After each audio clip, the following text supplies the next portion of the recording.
Hello and welcome back. Today we will continue with the skull.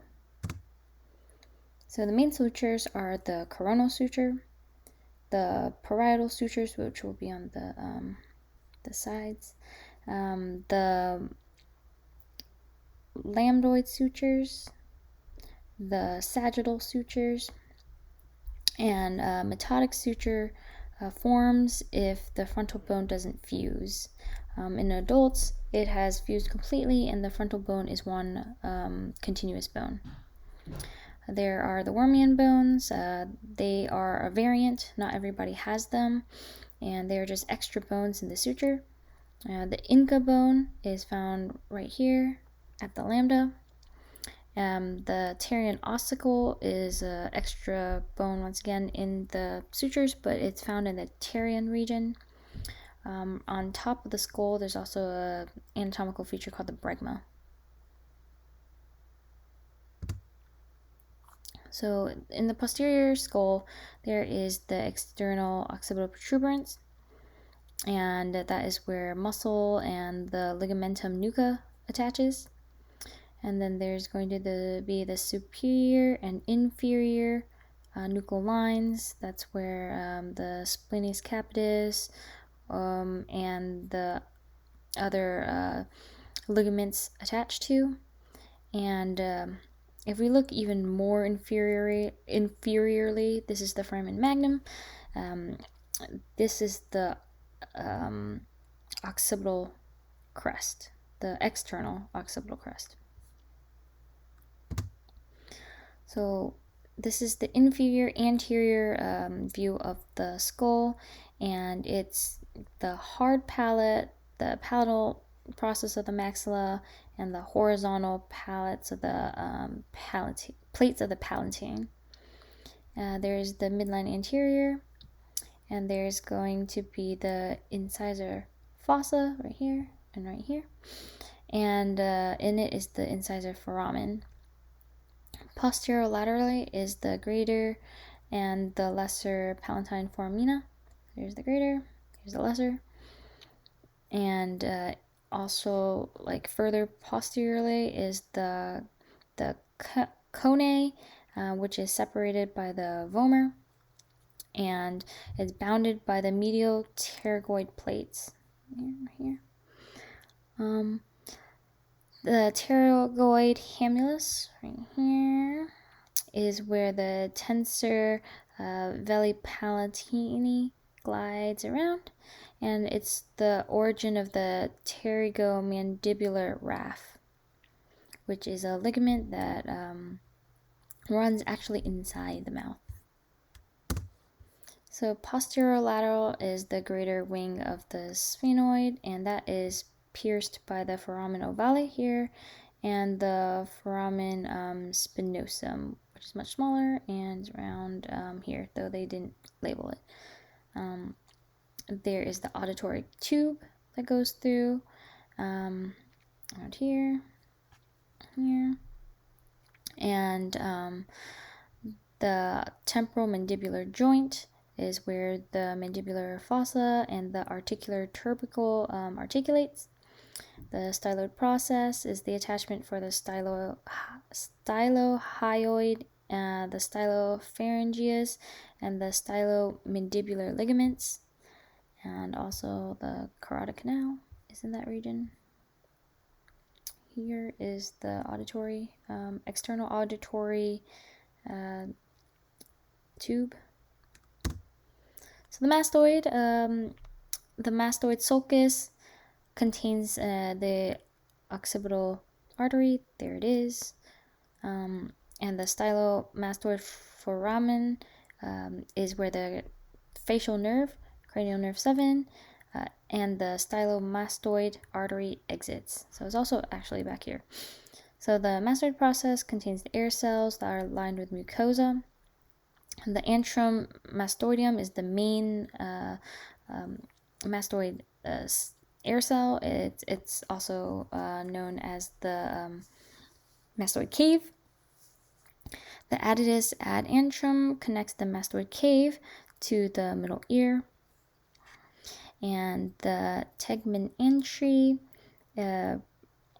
is what protects the ear, and babies don't have a mastoid process, and they develop it around 2, and development ends around like 6 to 7. Mastoiditis is inflammation of the mastoid air cells. It's usually a complication of a middle ear infection, so it just kind of travels in and infects right there. So a subperiosteal abscess is when pus will penetrate the bone under the periosteum. And this is a risk because it can spread to the sigmoid sinus and cause a purulent sinus thrombosis. So the Petrous region is that the medial petrous is irregular and forms the foramen lacerum with the occipital bone and the greater wing. And the tympanic plate is right here. It's the bony part of the external auditory meatus, and the suprameatal crest is right here. Then the suprameatal spine is here, and right in this region, as you can see, they colored it in right here, is the supramedial triangle. So the occipital condyles articulate with the atlas, and then near it, and here the stylet is pointing through, those are the hypoglossal canal. It transmits cranial nerve 12, and the condylar fossa is perforated by the condylar canal, which carries the emissary vein and the external occipital protuberance, and right again the external occipital crest. So there's different kinds of fractures. It can be a linear fracture or a depressed fracture, and those can be either open or closed. And the linear fraction can involve either the vault, the top of the head, or the basilar part of the skull, so back here. And that is further divided into these regions and what they involve. So there's a linear skull fracture, as you can see, is a fracture between the external lamina, the diplo, and the internal lamina. The depressed skull fracture is, as you can see, a depression in the skull, and it can be a compound fracture, and those generally form like a subdural hematoma. So here are the clinical scenarios.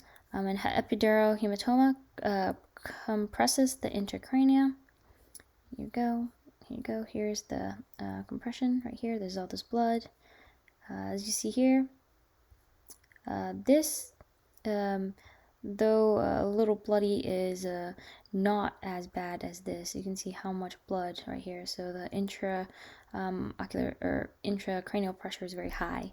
So in this kind of scenario, it can impinge on the third cranial nerve, the oculomotor nerve, and cause unilateral mydriasis. Look here. Here's the pupil, and here is like the dilated pupil. So they are mismatched in these kind of injuries. They can also impinge on the trochlear and the abducens nerve, so the eye will position down and out. So if you ask a patient to look straight ahead, one eye may look forward, but the other eye might be like bulging out and pointing down. So the Lefort fractures involve the maxillae. The type 1, it just goes across right here. Type 2 is pyramidal fracture, involves like, you know, the nasal bones, a little bit of the maxilla, and all the way to the teeth. And the craniodisjunction is the most serious. So this can actually infiltrate into, like, you know, the orbital floor. So fracturing the mandible, there's all these percentages of which areas would break. It really depends on where you've been hit. So they're the most common ones at the symphyseal area, the horizontal ramus, and the condylar neck or the process. So the symptoms are difficulty opening the jaw. Jaw opening will worsen with chewing and loose damaged teeth or numbness of the lower lip. Nasal fractures are considered open because they're lined with mucoperiosteum. Usually they're simple. They can be reduced under anesthesia, but as you can see here, they can also damage the nasal septum. Some of them would require surgery. That's it for now. Thank you for your attention and good luck studying.